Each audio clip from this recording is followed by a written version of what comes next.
Welcome back to another edition of Sound the Sirens. I'm your host, Thomas Orness, and today we got, I didn't really watch the first half because it wasn't on. I watched it on my phone, the Cincinnati game. I couldn't get to work because you have to sign into a TV provider, and I don't have one. So, I had ESPN Plus, but You don't have a YouTube TV or anything? yours, but Oh, mine. I Yeah. don't want to.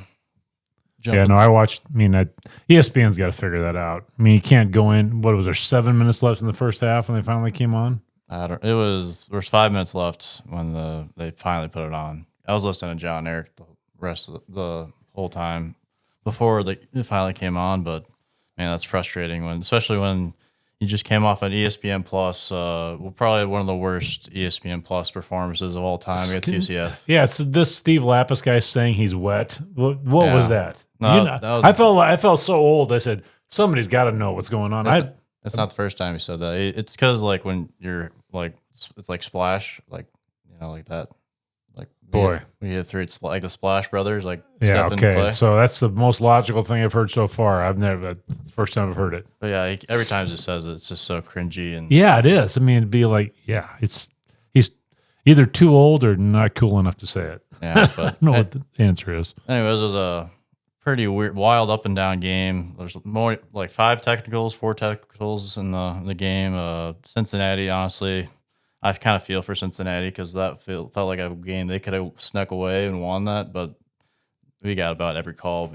At the end, we did, yeah. And it was finally a game where we made all free throws. Like even if we got all those calls, there's some games where we shoot 17 for 30 from three or from the free throw line and we lose those games. So. Yeah, 26 or 30 from the line. I mean, that's a lot of free throws. And if the tables were turned and that was us, it would have been everybody's going bananas. Yeah, if that was an Allen Fieldhouse, we would be having a work day because we were they had all their good players were on and hitting shots and hitting tough shots at then the shot clock. But I mean, we have so many players. I mean, Gilbert finally hit that three that really. If Gilbert doesn't hit that three, things could have gone sideways at the very end. But we hit all of our free throws and clutch shots. Didn't really freak out too much, and he really came like the Hilton. It was the type of game where it was hard to get the crowd into it because there's so many calls in the game, and it's hard to get a rhythm. And well, Keyshawn can't turn around and show up an official. I mean, that's going to be an automatic T. I don't know who.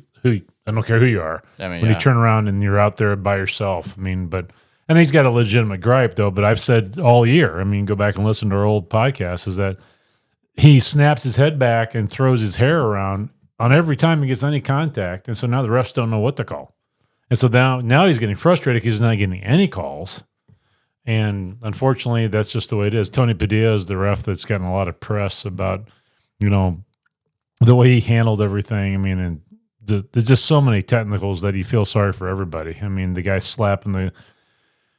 slapped the table, I mean, you're never going to get away with that in a game like that where the Cincinnati guy gets mad and, almost spills Eric Heff's drink. I mean, scared the crap out of him. Well, me too. Yeah. But you're never going to get away with that. I don't care if it's a high school game, it's a T. I mean, and if it's NBA, maybe not, but as long as an official, if you let that go, then it's going to be it's going to spiral. Like Draymond Green, every call is just like yelling at the refs. Like if you don't draw a line, or Hawkins from Kansas State, same way. I mean, it's but yeah, it was we're already 20 wins.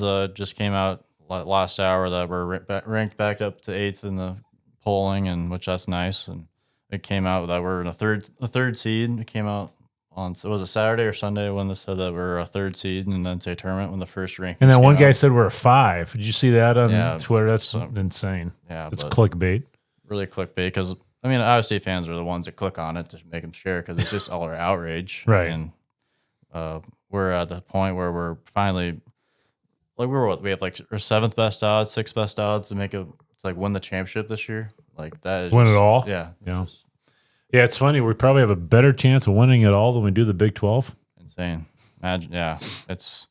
Houston's in the driver's seat as they should be. I mean, but because they've won some games, like they should have lost UCF. I mean, they've won the games that if they use the Arizona game for us. I mean, if we win that one, things probably are a little different. But Houston is, obviously a fantastic addition to the Big 12 because they're really good. And we need to take care of business tomorrow night against Martin Rancic's son and get the Colorado win and then set up. And then I really hope Houston wins too, whoever they play. I mean, and so then we set up game day and for it to be a big game on Saturday. And the last time Colorado was in Hilton was Deontay Garrett's last game in Hilton. So holy smokes. Been that long? Yeah. So wow. Full circle.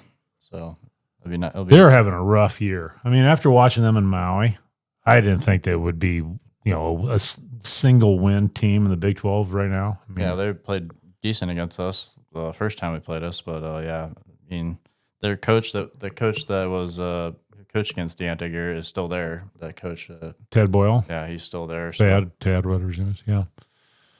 Yeah, no, they're surprise. They're probably one of the bigger surprises. And then the Hurley show is getting old in Arizona State. I mean, that's another new addition, and that's what everybody's saying. If you listen to Williams and Bloom or anybody, I mean, they're saying these refs that we're getting are because of the Pac-12. We're getting oh really, the guys that are out west, and I heard Bloom say that one of the guys that reffed the Kansas Utah game, that was his first Big 12 game all year.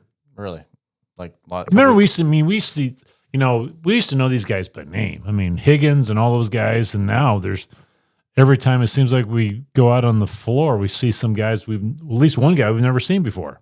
Yeah, and I mean, how recently? I mean, the budgets of college sports has gone up so much. I mean, no matter what the refs are, they're going to complain about it. When the refs are good, we don't really talk about how good they are. But there's not the Ed Hightower out there anymore. I mean, we used to have Ed Hightower all the time. He lived in St. Louis. We'd have him a lot. For you old people listening, the Jim Baines of the day when he hated Johnny Orr and those vice versa. And then Hollywood Higgins, who's now the supervisor of the Big 12. I mean, I don't know if there's too many guys retiring, and now we're bringing in young guys, and that's what's going on, possibly. I mean, we had to bring in the whole Pac-12, so we're bringing. Maybe they probably have a few good ones, but we're also bringing in the worst. Right. So it's just, it's probably like it is with high school refereeing. Finding high school referees for anything, I don't care what it is really tough right now. Yeah, I mean, it's not going to get any better either. Yeah, and I don't know what's changed. I mean, you can't tell me that reffing a high school game today is harder than it was, 30 years ago when you were in some of these really tiny gyms and, nobody cared, what happened to the referee. There weren't physical altercations that I know, but I mean, hell, when I was in high school, a buddy of mine's dad threw a bag of popcorn at the ref he's running down the floor. I mean, if nowadays you'd probably get charged with a felony if you did that today. Right, but yeah, going back to the game, what are your thoughts about? I mean, you saw the first part of the game. I didn't. I did. I watched the whole thing because I watched it on my phone. I finally didn't have to work, and I was like, "Oh, finally can watch the game," and then sit down and have to watch Baylor and who were they playing? TCU or who were they playing? Whatever it was, I went to overtime. It seemed like every annoying thing they had, like, "Oh, we're gonna review this. We're gonna go review that." Timeout to go look at the other guys, the formation. I'm just like, come on, just get the game over with. And yeah, your grandmother was saying the same thing. I mean, she didn't have an app option either. I mean, it was, Cincinnati's not a bad team by any means. James kid, Edgerrin James' son, is a phenomenal athlete. And the one thing that I noticed about him, I really liked the way Jizzy James conducted himself. I mean, I watched him go through the handshaking line, and he could have easily been talking crap as he was on fire. I mean, he was making everything, but he really wasn't. His buddy was. I mean, supposedly during warm-ups, one of the guards from Cincinnati gave a double bird to our student section because they were all over him during warm-ups. And Melvin Edgin. I don't think it was what Melvin. Yeah, I don't think it was James, but no, I mean, it was Cincinnati's a good defensive team. They kind of went off the rails there with the 5 technicals and all of the free throws and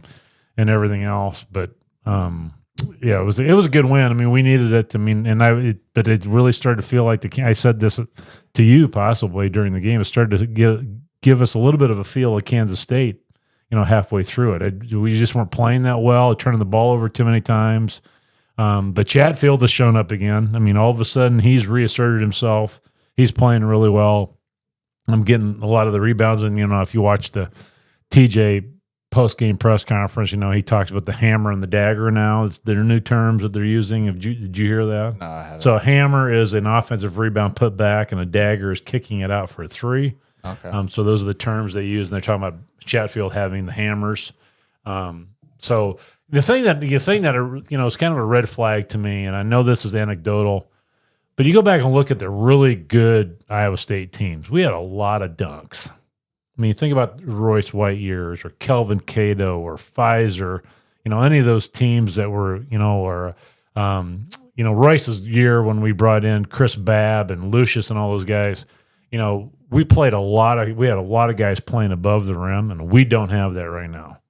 I mean, we've had several times where Joshua Jefferson, for instance, who's playing phenomenal, this is not a rip on him, I keep thinking he should go up and throw it down, and he's just trying to do it off. I think he got one swatted during one of those what I thought was going to be an easy bucket, and that's a little concerning to me because when you get to these teams like the Auburns of the world or Tennessee or whatever, who have got a lot of guys that play above the rim, I hope that doesn't end up being a problem for us.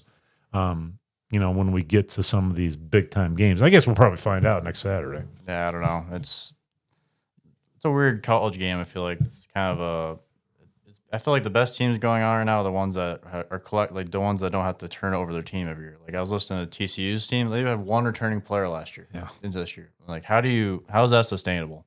And that's what's nice about this team is we have Curtis Jones, Lipsy's a rock of our program, and Milan, or I think it's Milan.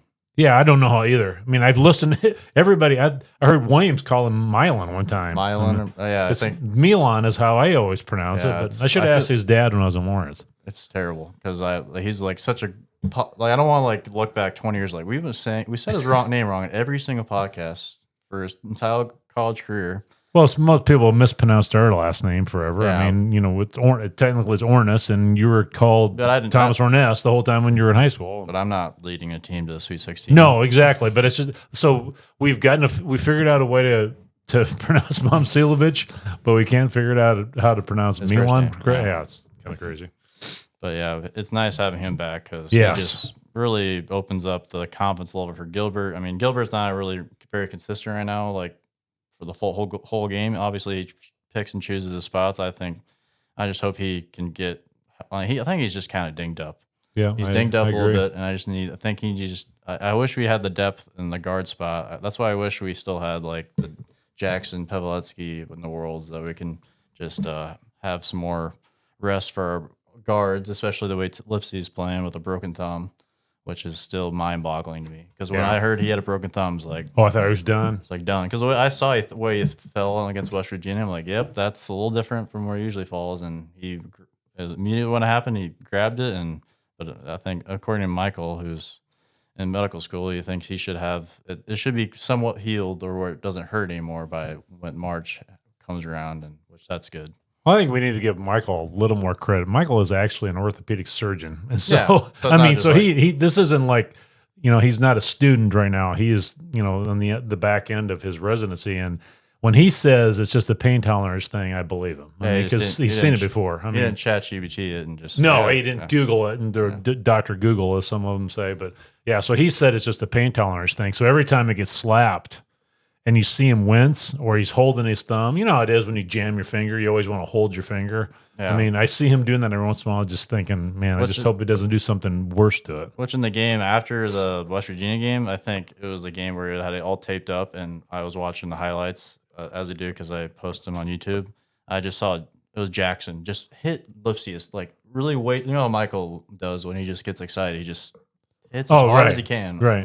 And he just hit Tame in his bad hand, and Tame just went like, "Oh no, I didn't see that." Yeah, I was just like, "What are we doing?"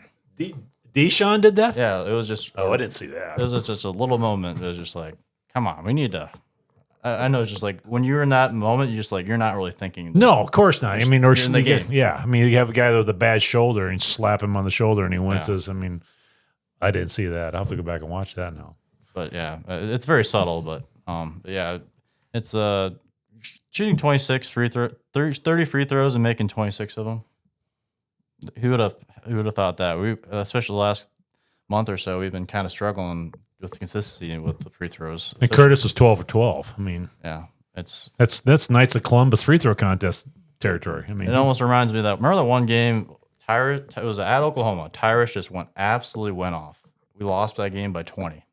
Oklahoma shot 35 for 35 from the free throw line. Yeah, I remember that game because Tyrus was unconscious. It kind of reminded me of that. That game kind of reminded me of what happened on last Saturday. It's like we played well, but like Cincinnati played well enough to win the game, but they just had so many calls going against them, and the refs really picked and chose when they want to call things, when it's physical, not physical.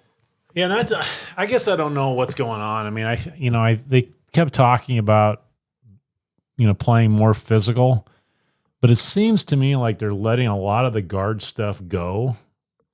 But then when they get down in the lane, they're letting it go unless you're taking a shot. So the next game you watch, for anybody out there is listening to this, watch how many times a referee will make a call after he sees they missed the shot and somebody else has got the rebound. Then they blow the whistle. Yeah, because Lipsy had a layup, and it was like 3 or 4 seconds after like the ball hit the ground that they called it. Finally called it. Right, because he missed it. Yes. And then James's last foul was invisible. He didn't touch him. Didn't touch anybody. Yeah. They called it on the wrong guy. But then we can be on a ball screen out front, and they're basically undressing each other, and there's no call. Especially Gilbert. I mean, Gilbert, you just said that he's been flailing his head back trying to sell these calls so much that the refs don't respect it. That when he gets hit, and I don't know if that's just a small thing that he could fix. Before. It's turned I think it's turned into a habit for him.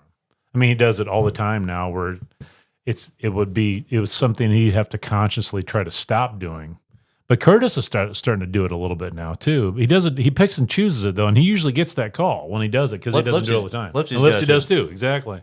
And yeah, I think that's what I think he's just kind of trying to do what James Harden used to do in the NBA all the time. Where that's why he just lives at the free throw line. Like Chris Jones at 12 for 12 from the free throw line. That's like every game in the NBA almost. Yeah. I don't watch the NBA. I mean, I'm so disinterested in the NBA right now. I mean, I'm trying. I mean, the Luka trade kind of got me back into it like for a little bit, but I'm just like, it kind of feels like that was just fixed. Yeah. Did you watch any of the NBA weekend thing? I watched a little bit of it. I watched zero. And then did you see that Chris Paul and Wemby like try to cheat the system and like they wouldn't even like it was like all about the point system or whatever. They got disqualified. Like they did a skills challenge, but like without trying to shoot, they just like threw it off the rack and just like tried to get it for time.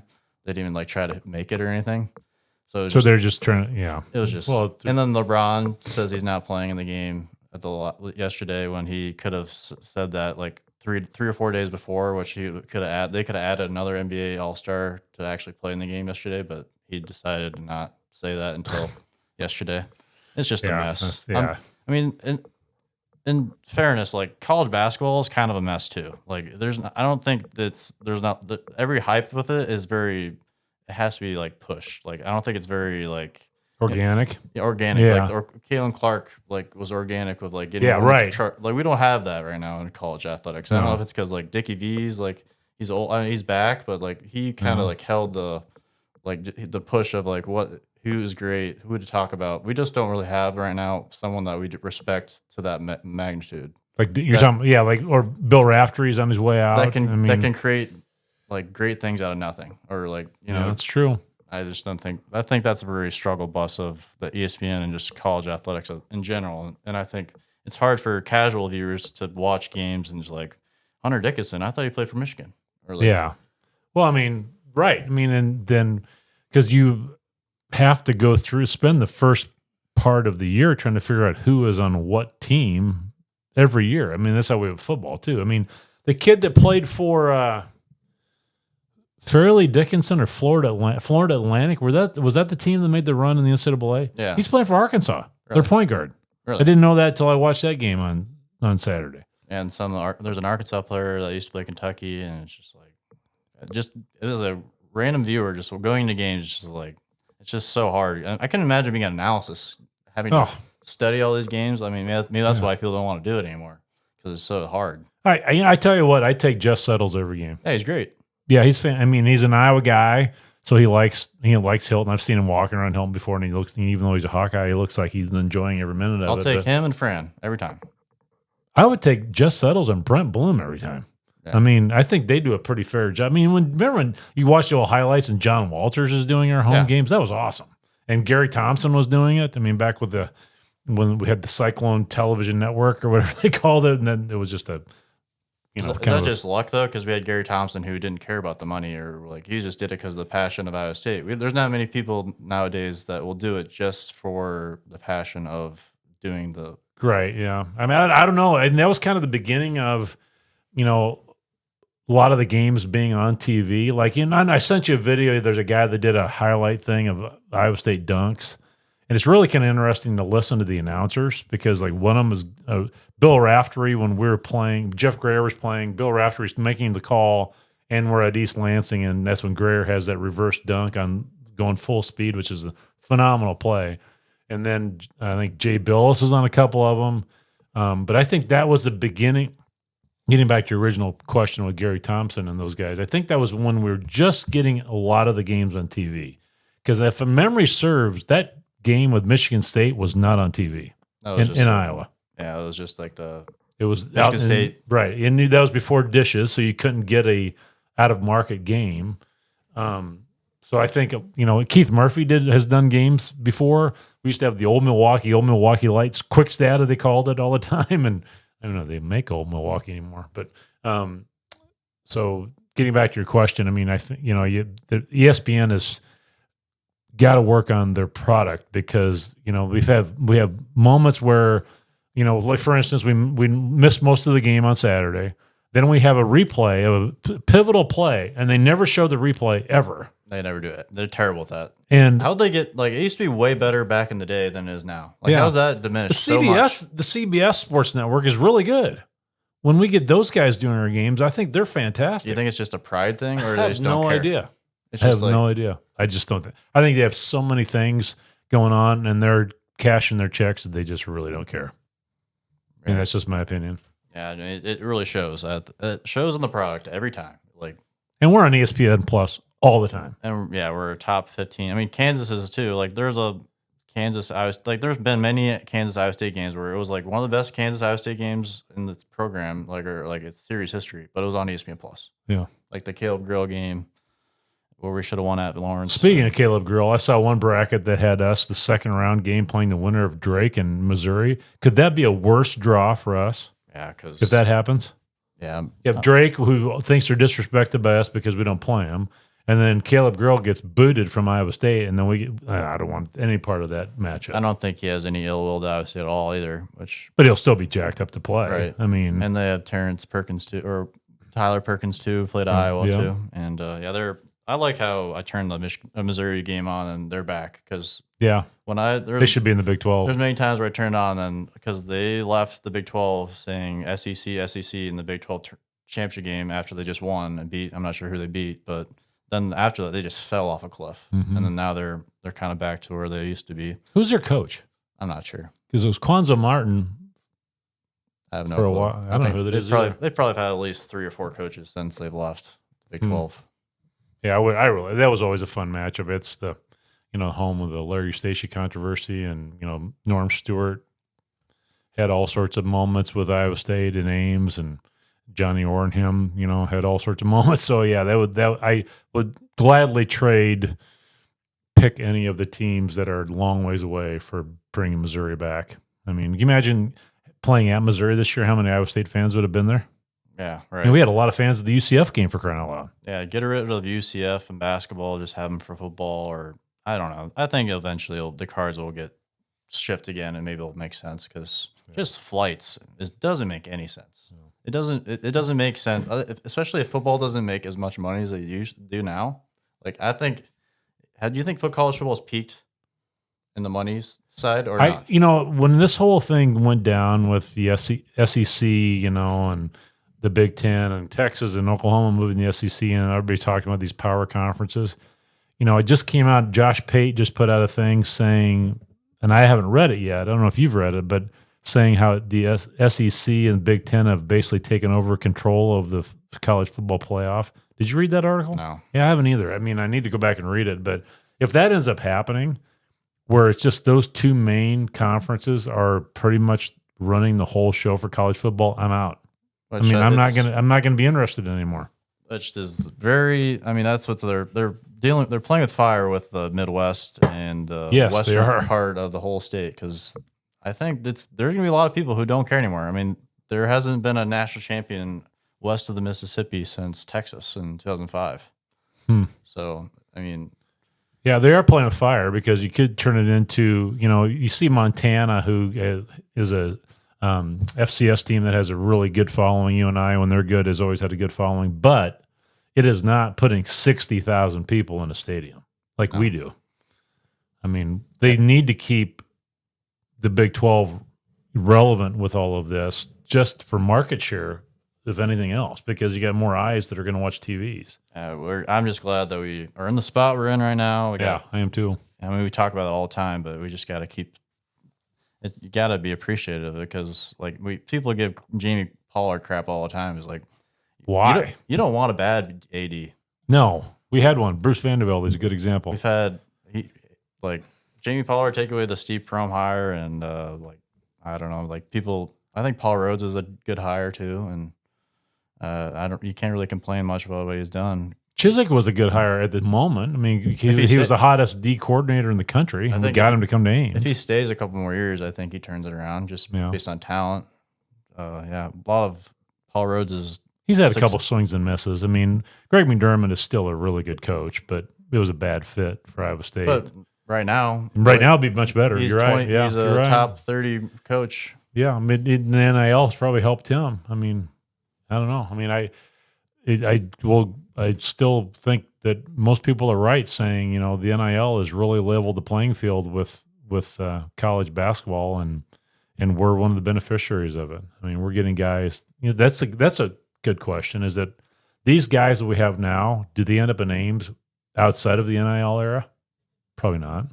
No, it's just because our success and hiring TJ the way we did, Campbell not leaving when he could have, and I think the NIL stuff shows that the Yankees don't win every year. The Dodgers don't win every year, and the Packers are relevant in the NFL. Yeah. I mean, Packers is a small market team. I mean, there's a formula. There's a St. Louis Cardinals. We just gotta know. That's why we know the way how we gotta know how we win, which our coaches know how.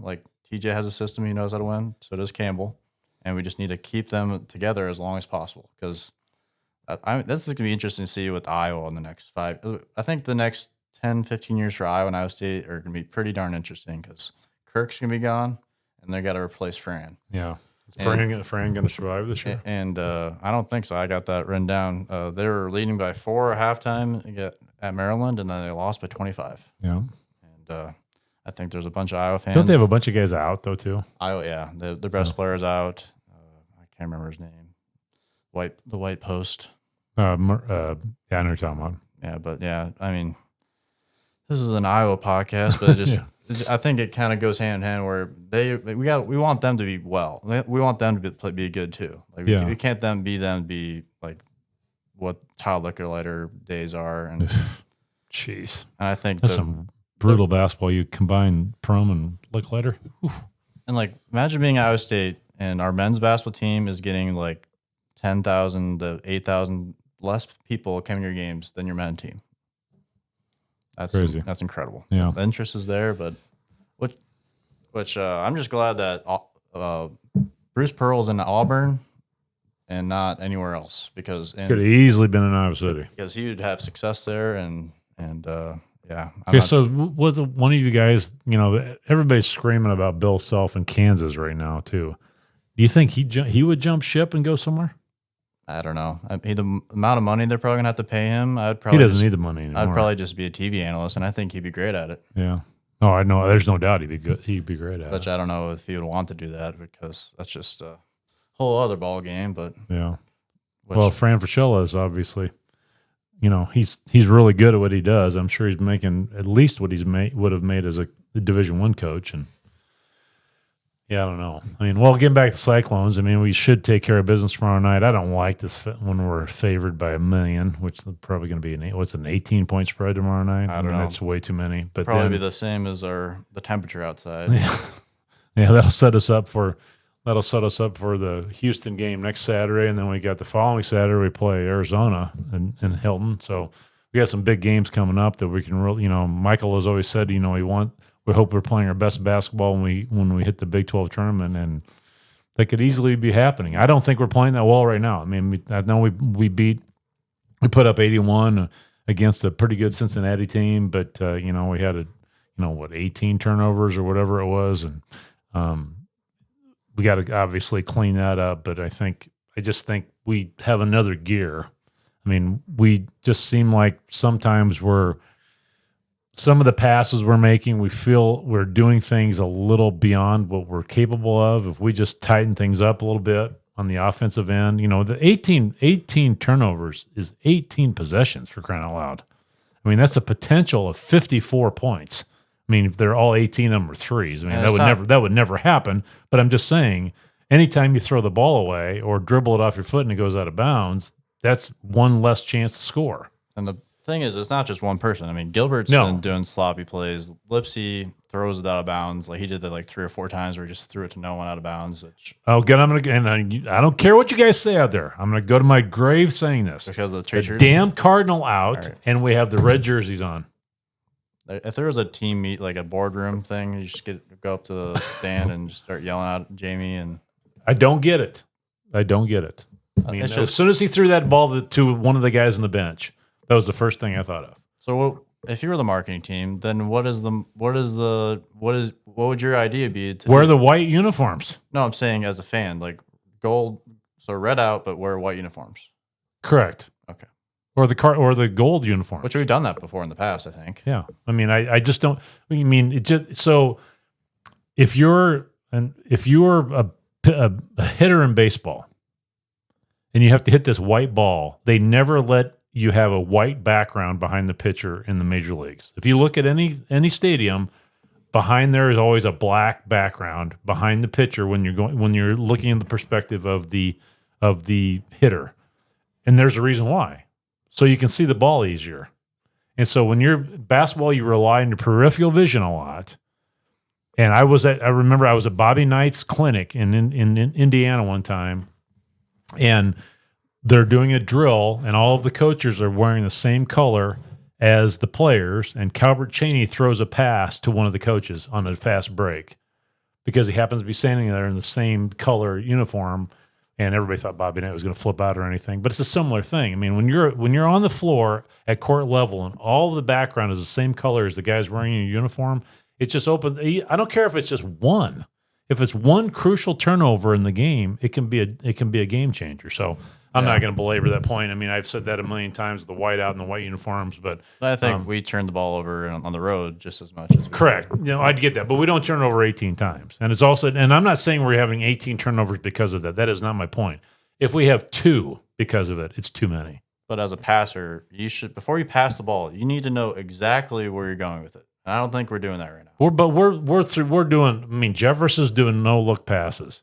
Keyshawn's doing some no look passes. There was one that was so bad. Yeah.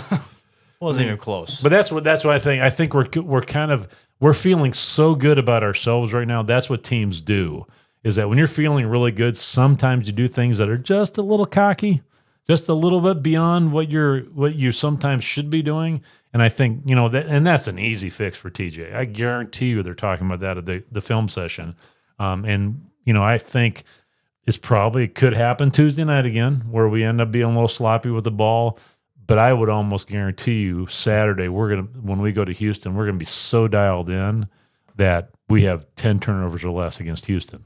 Yeah, it's just I don't know. It's just I think there has to be something struggling at this point, and I'd choose turnovers versus a bad defense. Like I think turnovers is way easier to fix than trying to help your side help defense at this point. No, right. I mean, fixable, and I think we have a lot of guards that can really good ball handlers that can just take care of the ball. Like I think Gilbert's just like I'm so like I think it's a good thing that he thinks he's so good that I'm such a good ball handler that I'm gonna get through everyone. I don't want him to think the other way because I want him to be aggressive because that is the best version of Gilbert is where he can go wild and get and ones And I don't know. I think he's maybe holding off on like driving the lane as much because like maybe he's just dinged up in a little bit, and he's just trying not to be so dinged up in March because that's what I think. That's what's going to be different in March. I think is our guards are just going to be dominant, and if our post just can't, I mean, just having Jefferson is a completely different unlocked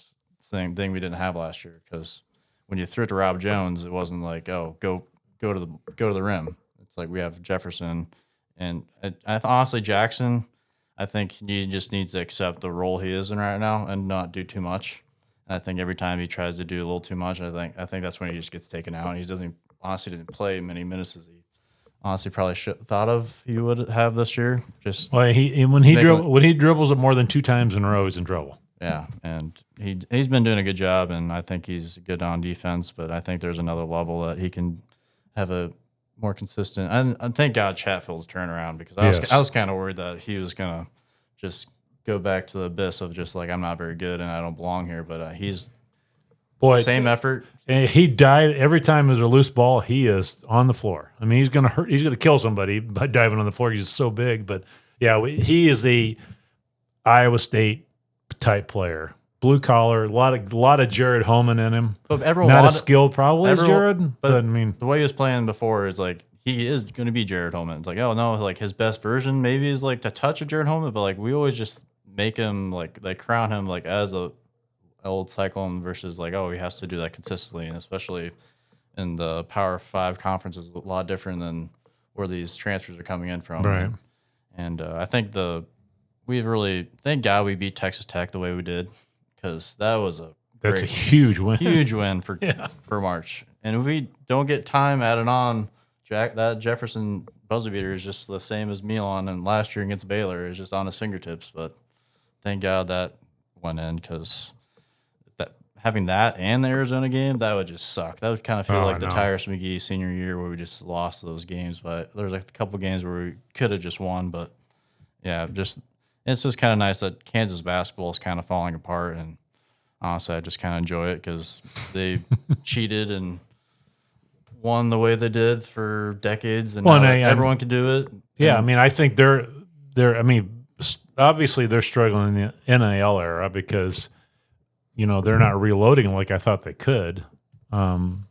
So maybe this what maybe drives because what they're doing right now is not working. The way they get some McDonald's All-Americans, which is not always guaranteed.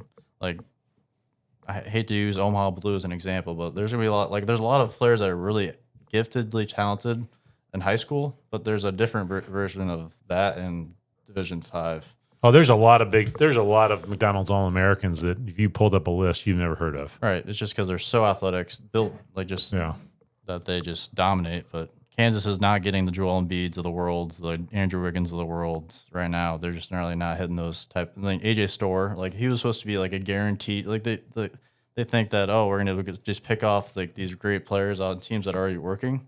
But it just doesn't work like that. Well, and Zeke Mayo is obviously was a great pickup, but he's a Lawrence kid. He's from Lawrence, Kansas. I mean, so he's easy pickings. I mean, he obviously had a great career at South Dakota State, and that's how they ended up at Kansas. That's where his dream was to play there. So that one you can almost put aside as far as them identifying talent in the portal. But in AJ Storr, I've said it before on here. I was worried when they signed him, but he's a mess. Dickinson is not that good. No, I mean I never. That's thought that. I mean, he's making a lot of money, and there's a reason he stuck around. Is because he's not going to make it in the NBA. I mean, that's just my opinion. A tall self-checkout worker somewhere, 7 foot. Yeah, I mean, I don't know. I mean, so we need Kansas to be irrelevant, obviously. I mean, but it helps that we had added Houston and Arizona to the conference that have just been their top 15 programs in the whole country. Yeah, so Kansas right now is 8-6 in the league. TCU is 7-7. Wow, that's insane. That is insane. And TCU returned one player last year. And Kansas State is now 7-7. That's crazy. That's crazy. Yeah. I don't mind it because we're obviously we're not going to win the conference, but it's Houston's kind of running away with it. But if we can sneak away and and we've got college game day coming to Houston. I mean, it doesn't start till 8 o'clock, which I'm kind of glad because I don't. You like that? You like that tip? I work. I work in the post office. I mean, I love listening to John and Eric, but it's nice to watch the games. Yeah, and they're really good. I mean, that's why I don't want to ever do a pregame or postgame of Sound the Sirens, because you ought to be listening to John and Eric because you want to learn about the game. You know, they expanded. Pregame used to be a half an hour. Now it's an hour. And so you get to listen to Eric does his homework, and he's really good at telling you what to look for on the other team. And so, yeah, it's must listen radio.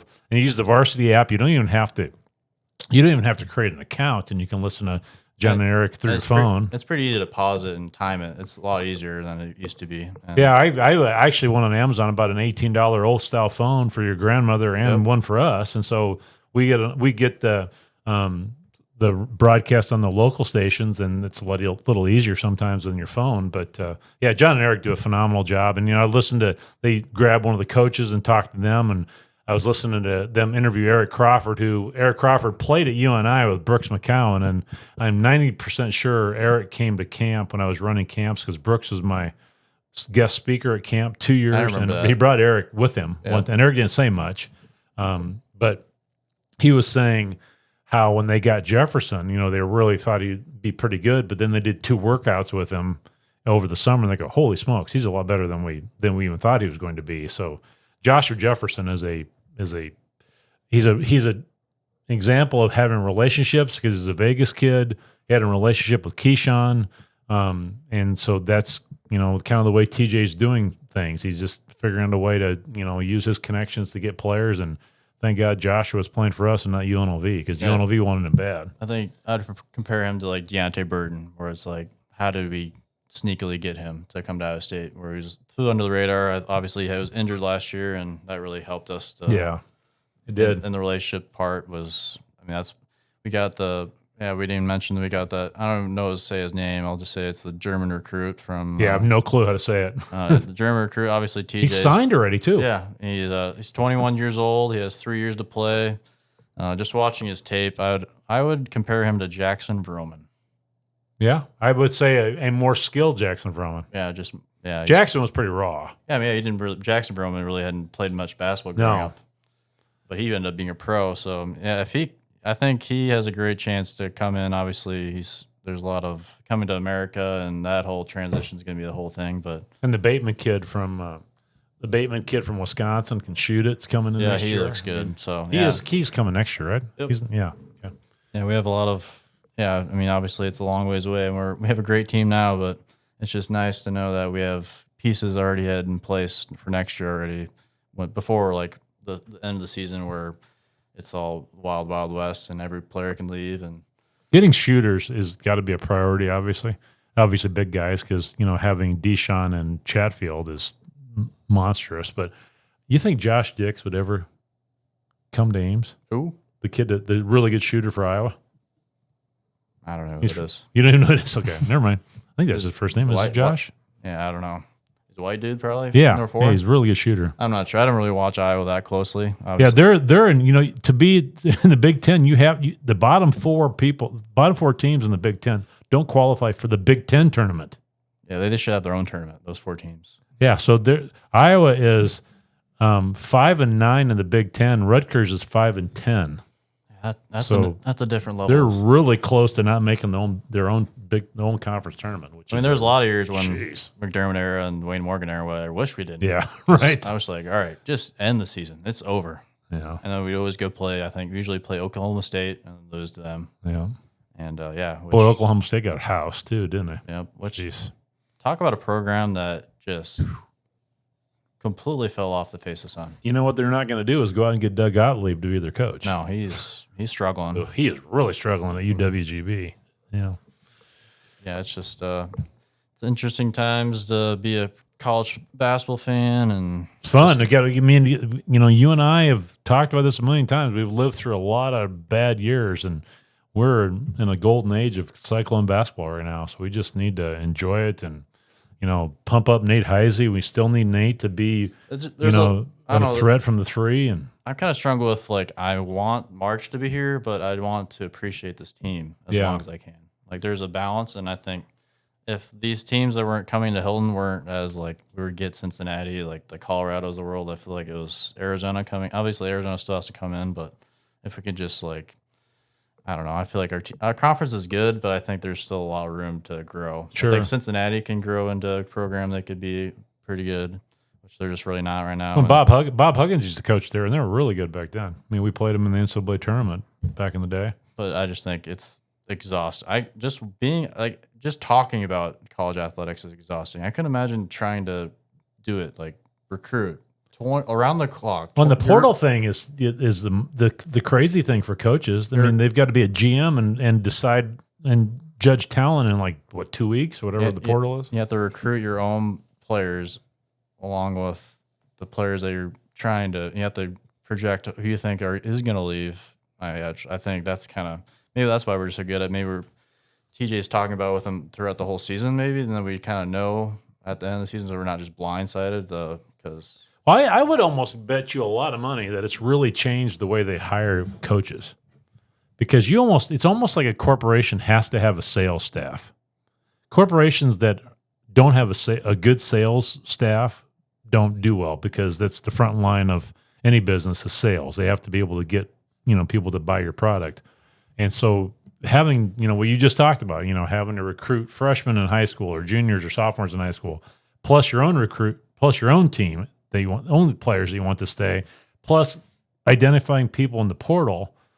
You have to have a full-time staff just to manage that, I would assume. I mean, so I'm assuming that TJ is broken it down by responsibilities of who's doing what. Because like talking to an 18-year-old is way different than talking to a 22-year-old. Correct. Who's going to be a senior. Like he's already a senior, looking for his last year to play, and talking to Joshua Jefferson last year versus talking to TJ or JT Rock when he was a junior in high school, different conversation. Way different. And I mean, it's just hard because how many like TJ grew like imagine your profession, you learn it one way, and you're finally the top of like the profession of like when you're growing up to it, it's just completely flipped on its head. Yeah, that's got to be just so tough. Well, and think about when you were 18 versus today. Yeah, how your whole perspective on life has changed. Like if I was an 18-year-old, I would have gone to JUCO because like you get 2 free years, and then after that you get 4 years. Well, I'm just talking about in general, though. I mean, think about when you're 18, you graduate from high school.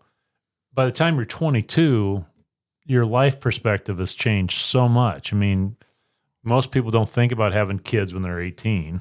No. But when you're 22, it's something that's probably in the back of your mind. I mean, so the conversations he's having with these high school kids is totally different. But these kids, like going into what used to be, is like you go to AU just to get in front of these coaches, just to get a chance to get free education, and then after your full ride there, then you can start making money. Yeah. But no, now as you're 17-year-old, 16-year-old, now you're just thinking about, I can make a bunch of money like right now. Yeah.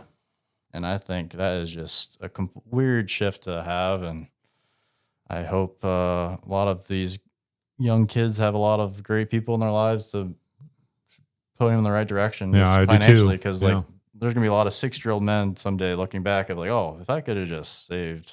Right. Yeah, we've had that $15,000. Right. We've had that tax conversation many times. Like I don't need 3 cars. I'm 19 years old.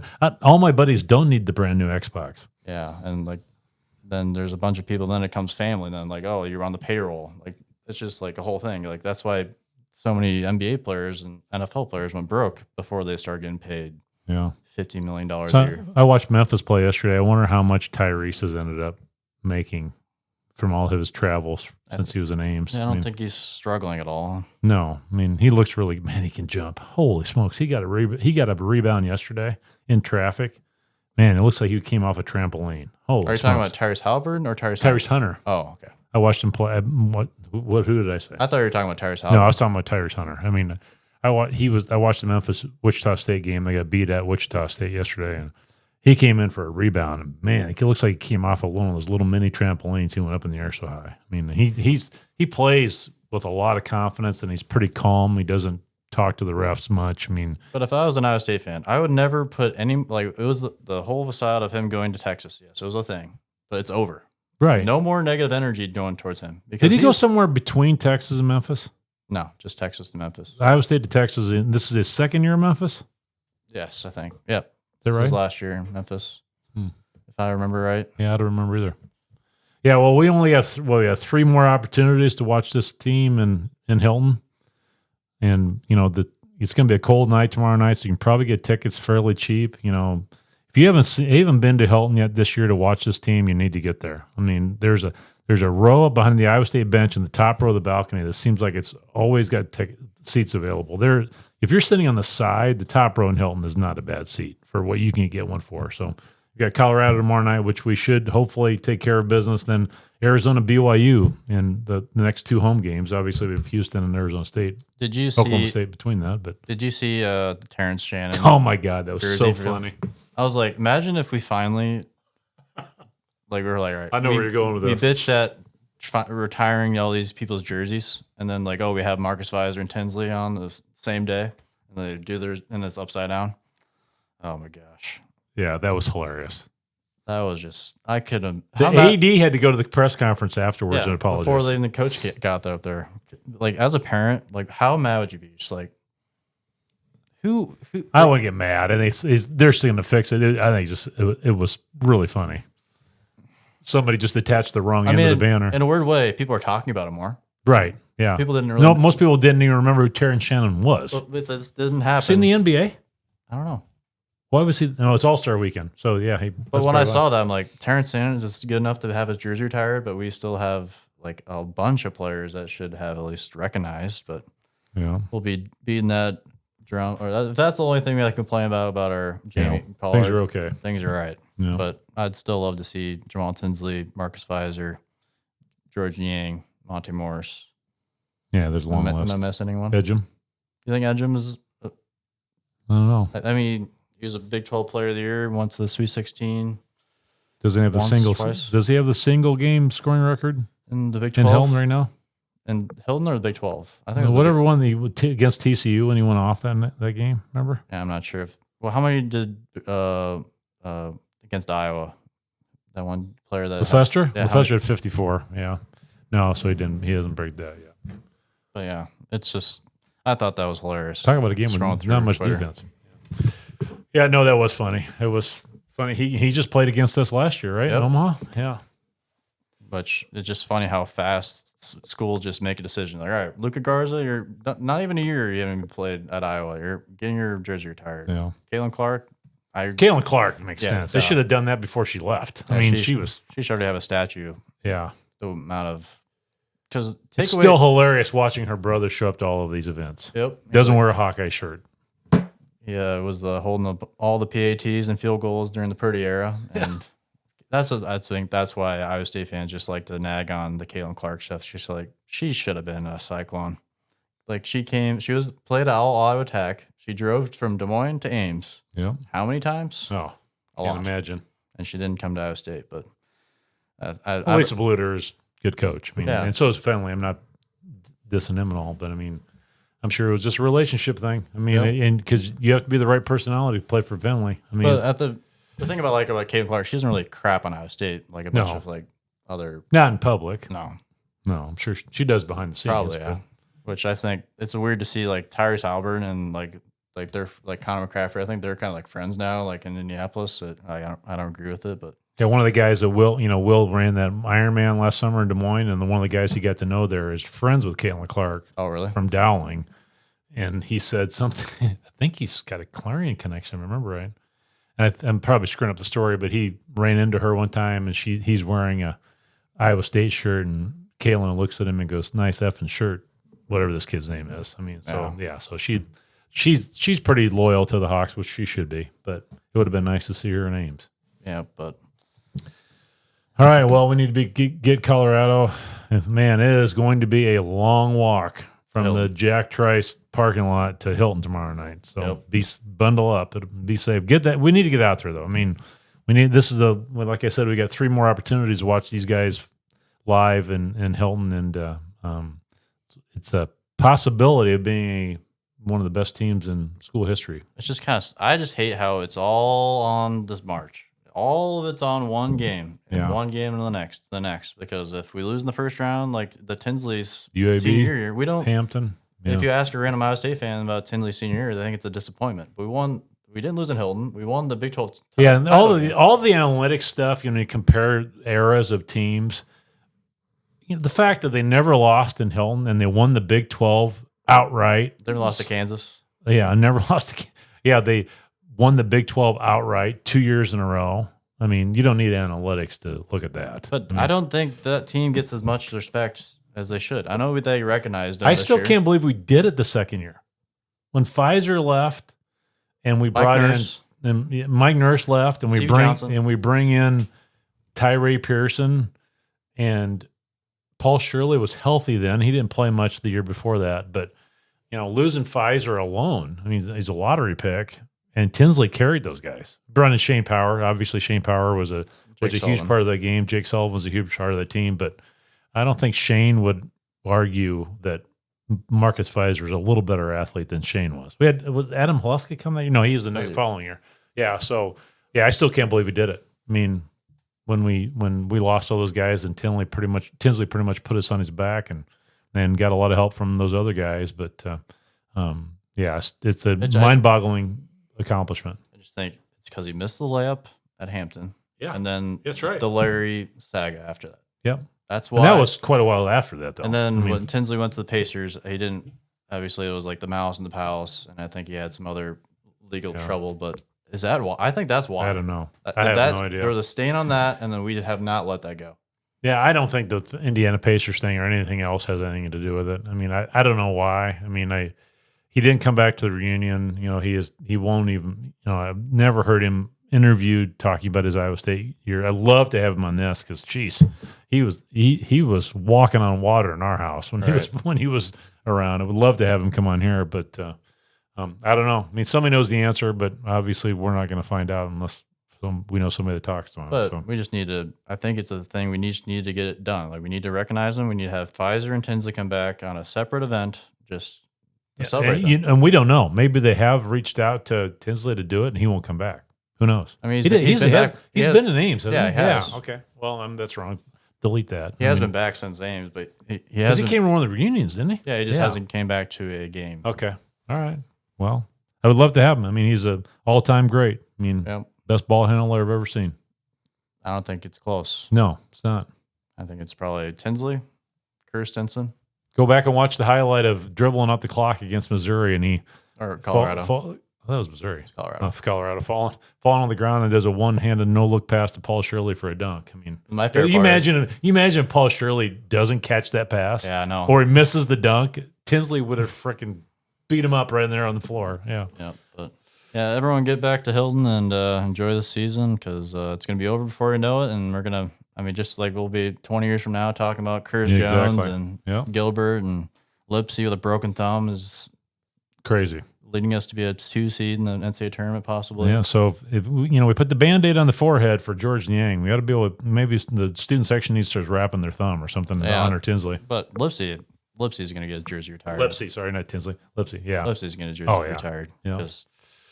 No, there's no doubt about that. Can't write a better story because, like, Fred came here, obviously. Do you think who has a better career? Obviously, Fred was like an NBA player, but would you rather have Lipsy's career or Fred Hoiberg's career at Iowa State? Good question. I'm not going to answer that on the fly. I'd have to put some thought onto it. Because I think Lipsy, obviously, you can't have one before the other. Obviously, if you don't have Fred Hoiberg, we don't have Tame Lipsy.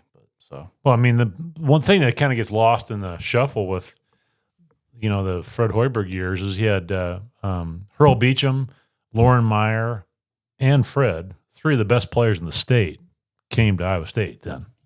Yeah, Lauren Meyer was like Omaha Blue back then, right? Yeah. He came from a tiny little town in Ruthven, Iowa, and ended up in the NBA for a while. Go ahead and tell the story.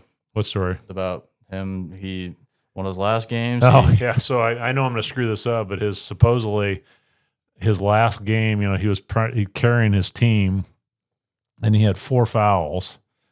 And I know I'm going to mess this up, so somebody's out there is going to be screaming at the radio correcting me, but. he got fouled, made his first free throw, and the second free throw, he threw it off the backboard, and went in and did a dunk and hung on the rim for his 5th foul and walked out and blew a kiss to the crowd. That was how his high school career ended, supposedly. If that story is not true, you know how many times you've told that story? I don't know if I've told it that many times, but I know a guy that was there that day. I got to talk to him again to verify I've got it right, because I know I know a person that was at that game. The funny thing is, I could have been coaching that game. Oh wow! Because I interviewed at that school and to be a basketball coach straight out of college. But back then, any teachers out there, every math job that I applied for, there was 50 applicants. And today you're lucky to get 1 applicant for a math job. And so finding a teaching job back then, when the starting pay was $15,000 a year, was really tough. And I interviewed at Ruthven. I think Lauren was a sophomore in high school. Wow. Yeah. Crazy. So then I would have at least known the story of whether it was true or not. So, but yeah. Yeah, but yep. Well, get to hell tomorrow night. Yep. Bundle up. Appreciate everyone listening, and go Cyclones. Go Cyclones.